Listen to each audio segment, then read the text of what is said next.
There are way too many ads here. It's unwatchable, and I don't have any ads. And I can't make money, because in the first 5 seconds of my video I said a bad word, and then my grandpa went on that rant about the Jews in my vlog, and well... Wait, what did they change this time? No way, you're telling me that's allowed now? And he got banned? Well, honestly, serves him right. He was talking total nonsense anyway. Every once in a while, right here, where you're watching this, controversies start popping up. New policies, loud bans, or other kinds of drama. And suddenly, it's not so nice anymore. And then comes that one big question. Sometimes whispered, sometimes shouted, why the hell are we still here? I could give you a clear and simple answer right now, but then you wouldn't watch the rest of this video. Or fine, whatever, I'll tell you. Because we can't leave. But let's break that down. Why YouTube doesn't have and probably won't have anytime soon a real alternative. Not for the viewers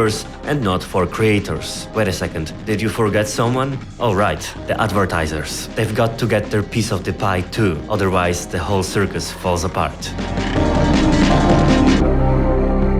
YouTube was born in 2005, founded by 3 random dudes who had absolutely no clue what kind of monster they were creating. One of them even uploaded a video of himself at the zoo. Alright, so here we are in front of the elephants. Yeah, a real fun fact. Haha, you didn't know that, did you? I hope you did it. The idea was simple. You've got a website, upload your video there, and now anyone can watch it. Your parents or some random person on the other side of the planet. At first in awful quality, then in a slightly better quality. Oh look, Google banned them. Then the quality got a bit better again. Then oh, YouTube starts sharing ad revenue with creators. A nice little way to earn yourself some money for lunch.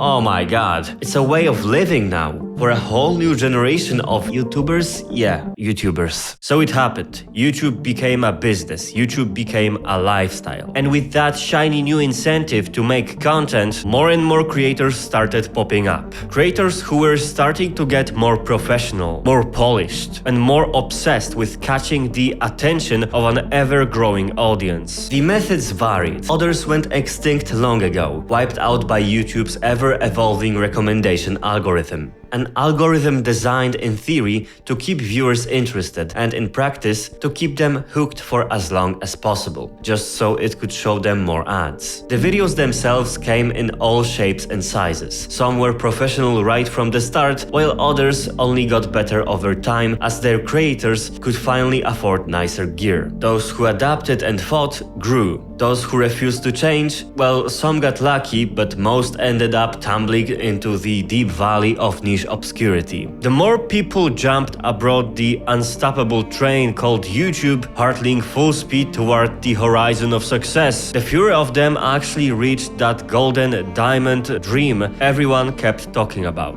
Because those who were here first, the pioneers, the ones doing cool stuff before anyone else, had the upper hand. They showed everyone how awesome it was to be a YouTuber, making tons of money by playing games and getting showered with free stuff from sponsors.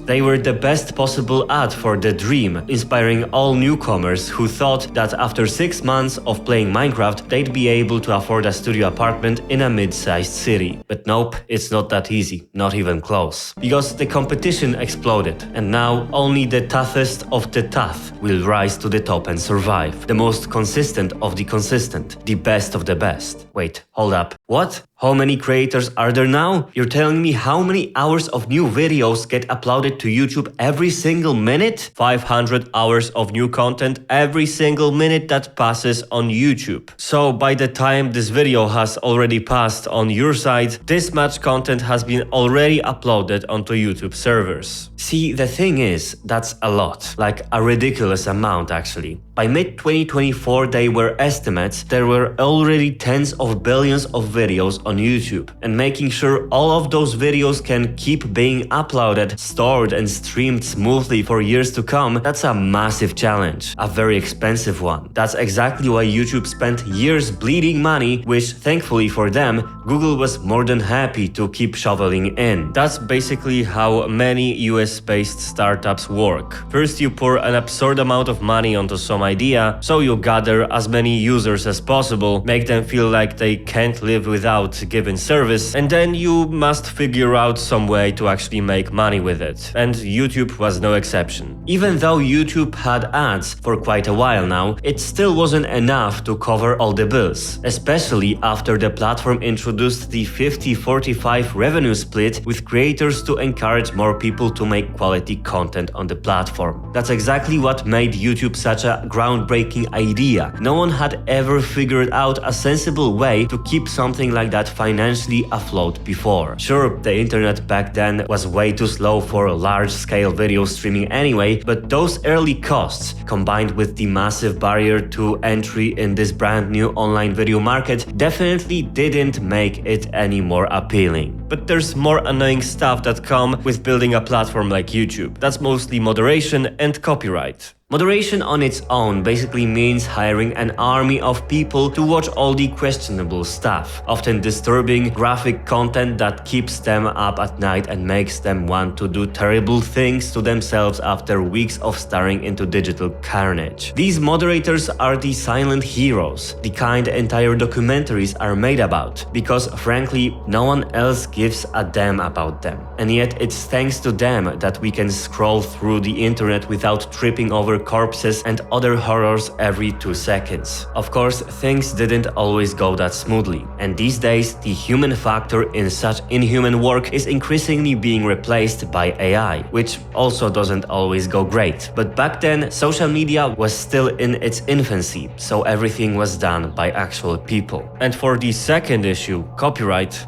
yeah, that one was rough. Especially once you throw the partner program into the mix. You know, the whole make money on YouTube thing. You really can't allow random people to just upload Taylor Swift or Justin Bieber songs and start cashing in on money that rightfully belongs to those already absurdly rich folks. And YouTube learned that the hard way. The really hard way. In 2007, a little company called Viacom sued YouTube for around $1 billion, claiming that the platform knowingly enabled piracy and profited from other people's intellectual property. It wasn't just about music. Users were uploading clips from TV shows without any licenses, permissions, or rights whatsoever. The case was a legal roller coaster full of twists and turns. After years of courtroom battles, the court finally ruled that YouTube was in a special, protected position, shielded by the DMCA. Basically, as long as YouTube allows copyright holders to request takedowns of disputed content, everything is fine. And that's still pretty much how it works today. If you think someone used your work without permission, you can report it to YouTube. Depending on the situation, they might even preemptively remove the video and tell both parties to sort it out in court. And once you've got a ruling, then you come back to YouTube to enforce it. The case ended in a settlement in 2014, and the terms were never made public. In the early days, YouTube also had major problems with the big music labels. They only saw one side of the coin, that the platform was full of pirated copies of songs they owned, and that someone else was making money off them. But there were also tons of covers, fan-made music videos, and remixes, and that too needed some kind of solution. Eventually though, the big companies realized that instead of fighting with YouTube, it's smarter to make some sort of deal with them. After all, there was a good money to be made. So YouTube introduced so-called Content ID, a system that year after year got better and better at painstakingly scanning every newly uploaded video to detect copyrighted material. It's not perfect, there's still room for manual disputes, but it filters out the most blatant, lazy attempts at piracy or content theft. And the original rights holder can decide in advance what happens when their work shows up in someone else's video. They can block the video entirely, or claim all the revenue, or take a share of the revenue, or just let it stay up freely as long as there's a note saying this video contains music by so-and-so. And all of those systems, disputes, mechanisms, experience, plus a bit of time, a dash of luck, some innovation and a bit of new technology, and tons of burned cash, turned YouTube into somewhat of a fortress that can't really be conquered. YouTube basically barricaded itself in, holding onto all of its users who've grown used to its ways, practically keeping them like hostages of sort. Because really, really we don't have any other choice. No real alternative. Over the years, we really didn't have any. So YouTube, for all intents and purposes, holds a monopoly on online video. And that exact monopoly has allowed them to make all sorts of moves that, well, let's just say that they don't always make their users very happy. And that's basically how we ended up witnessing YouTube trying to make two very different parties agree. On YouTube, anyone can publish content, and technically anyone can make money from it too. And that's where the conflict began. Some companies didn't exactly love seeing their ads shown up next to controversial videos. And when there's a threat of losing tens of millions of dollars in ad revenue on a platform as expensive to run as YouTube, well, YouTube caved. They tightened the rules around monetization with the logic of better to have too many videos not making money than too many that do make money. And that's exactly how completely innocent videos and equally innocent creators got smacked. The phenomenon became known as the adpocalypse, and YouTube has gone through several major waves of it. Rules tightening, loosening, and tightening again over and over. Once because of extremism, once because of ElsaGate and YouTube Kids, once because of that virus thing in 2020, and then again after the war in Ukraine. And that only made the community more frustrated, because YouTube had shown plenty of hypocrisy before. Take the legendary YouTube Kids fiasco, for example, where, well, kids ended up having access to content they really shouldn't have been seeing, and the creators behind that toxic stuff often not demonetized. They were free to keep raking in the cash. And you can probably guess the worst part of all this. YouTube could get away with it, practically without any consequences, because users are completely attached to it. There is simply no real alternative. Still, YouTube has tried and is still trying to loosen its dependency on advertisers. Or at least they're trying to diversify their income a bit. That's exactly why they've launched YouTube Premium a few years back. A service where you pay a couple of bucks a month and in return you get no ads, slightly better video quality, YouTube Music, background playback of your videos, and handful of other bells and whistles, big and small. And slowly but surely the screws are tightening, because when I open YouTube without Premium now, it's rough. There are way more ads than there used to be a few years back when I didn't have Premium at all. You can notice it especially on TVs, where it's still pretty hard, if not downright impossible, to install any kind of ad blocker. And speaking of ad blockers, that's a whole circus on its own. YouTube hasn't even tried to hide the fact that they detect when you're using one, and when they do detect it, you get two options: give up or stop watching videos. And if you somehow outsmart that system, there was also a case where people found that using undetectable ad blockers made the site run way slower. So yeah, the arms race continues, YouTube versus ad blockers. But even in the most optimistic market projections, even if YouTube made the free version practically unusable, they still couldn't expect more than 20 to 30% of users to ever go premium. That's just a hard ceiling, that's just how it works. Even Netflix, funnily enough, has been considering going the opposite direction, introducing a free ad-supported plan. And supposedly it's been somewhat successful in certain regions, though only in a few countries with a very limited catalog, absolutely packed to the brim with ads. And now YouTube is once again testing loyalty and patience of its users, because, well, the internet is moving more and more towards a certain kind of transparency, or let's be completely honest, a lack of anonymity. Officially, it's being presented as protecting the youth or fighting terrorism. In practice, it means, however, you've got to upload your ID or other sensitive personal info straight up to the site and just trust them they'll delete it right after verifying your identity and age. And we've already seen this before. In the EU, for example, users already had to verify their age with some sort of government document if they wanted to watch adult content on the site. Which, to be completely fair, there isn't this much of this type of content on YouTube anyway. But now this system is rolling out much more widely, even in the US, in a country where people really don't like when their freedom starts getting trimmed. And as you can expect, it already sparked plenty of protests. For that very reason, a user named Argony officially announced that YouTube should be boycotted, and well, he got a ton of views. Where? On YouTube, of course.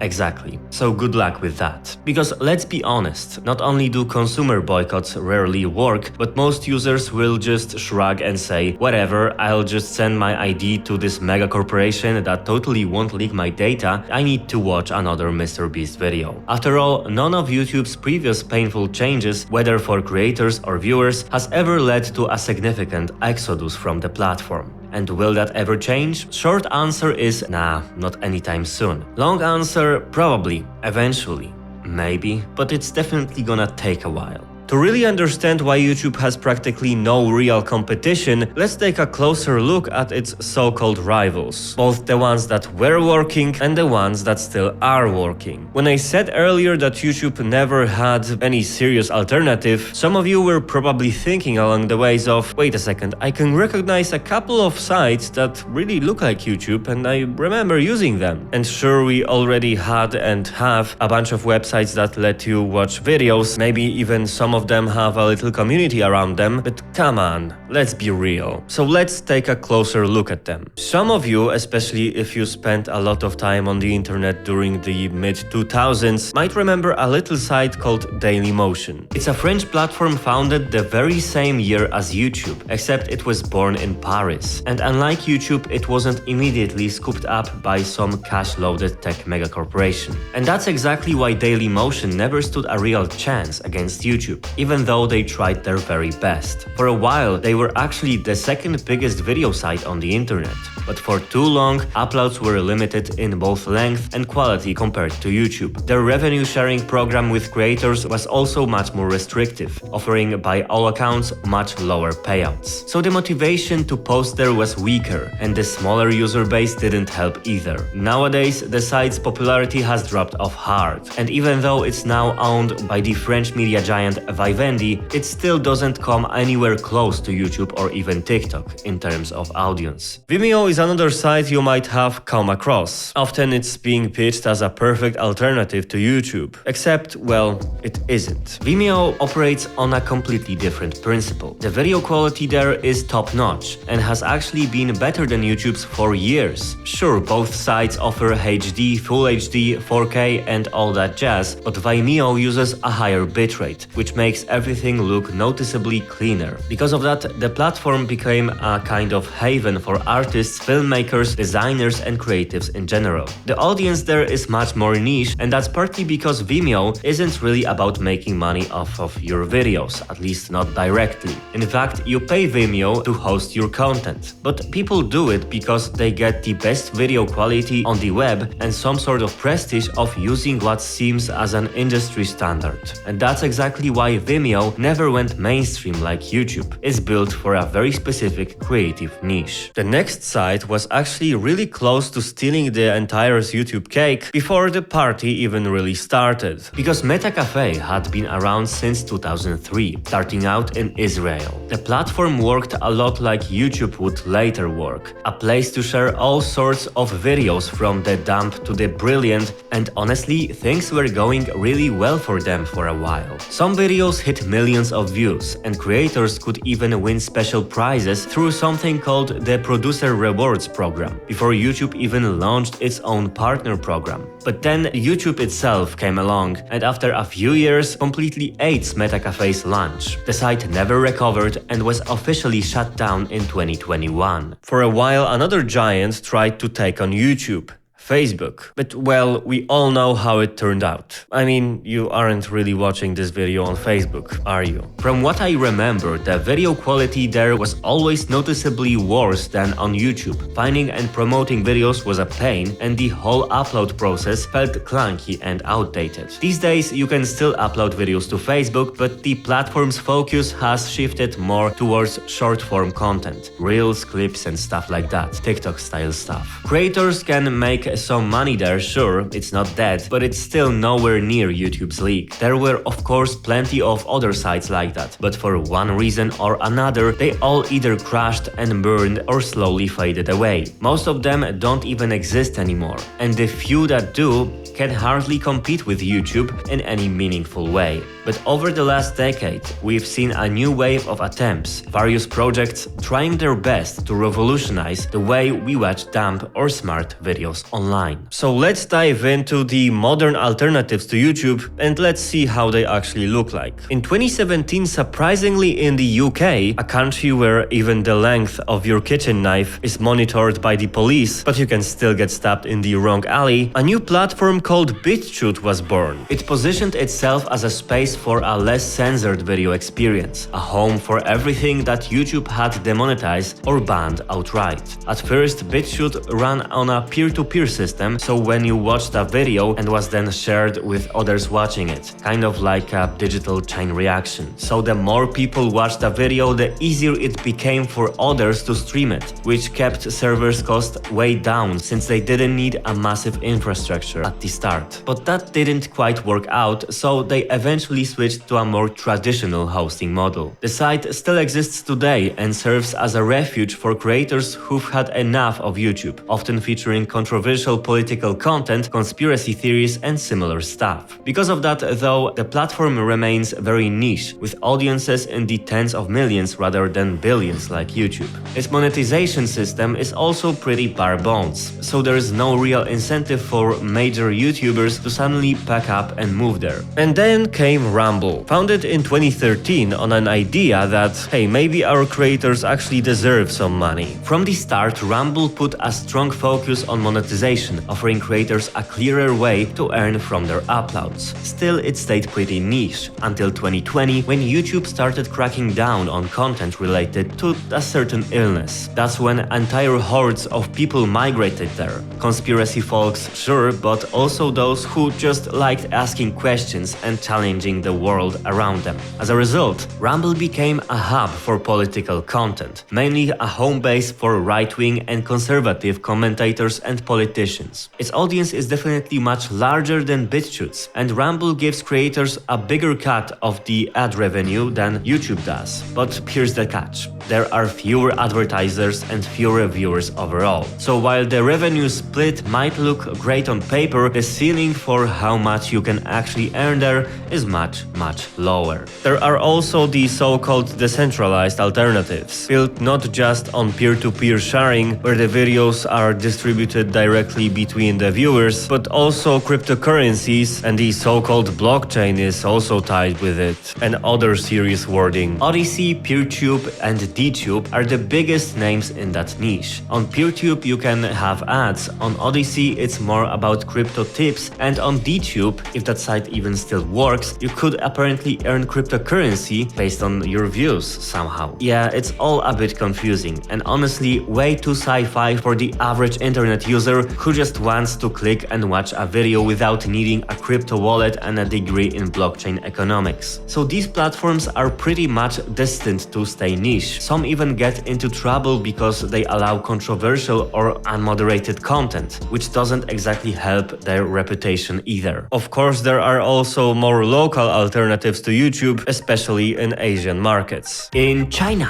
where YouTube is officially blocked, massive platforms like Bilibili have taken its place, along with others as Youku, Tencent Video, Baidu Video, and Douyin, aka the Chinese version of TikTok. Japan, on the other hand, doesn't block YouTube, but it still has competition for it, mainly from Nico Nico, a platform with its own devoted fanbase and unique community culture. There are also regional alternatives elsewhere, for instance in Russia, where the state-backed RuTube gained traction after Western platforms were restricted in 2022. Though to be fair, what really gained popularity there were probably VPN services and other creative workarounds. And of course there's an elephant in the room. TikTok. And everyone is shouting that short-form content is going to devour and kill everyone and everything. And yeah, it's true. The online video market is now completely dominated by quick 1 minute, sometimes a few minute clips. It's also true that our collective attention span keeps breaking new records for how ridiculously short it can get. But these are platforms focused on short videos. And I don't believe people will suddenly stop watching long-form content altogether. Even TikTok TikTok seems to realize that, since over the past few years they've been rolling out longer uploads. First a few minutes, then 10 minutes, and by mid-2024 even up to an hour long on specific channels. And how often do you actually watch those longer videos on TikTok? Exactly. It's just not that kind of platform. It's not an app where you sit down and spend half an hour watching one video. It's where you spend half an hour watching 40 different videos. Completely different community, completely different mindset. Maybe that'll change someday, but for now, it is what it is. The market is a cruel one, and YouTube's got both creators and the viewers firmly by the throat. Sure, we're all here voluntarily, and it's all fun and games, but the truth is, we don't really have much of a choice. And unfortunately, it looks like it's gonna stay that way for a pretty long time.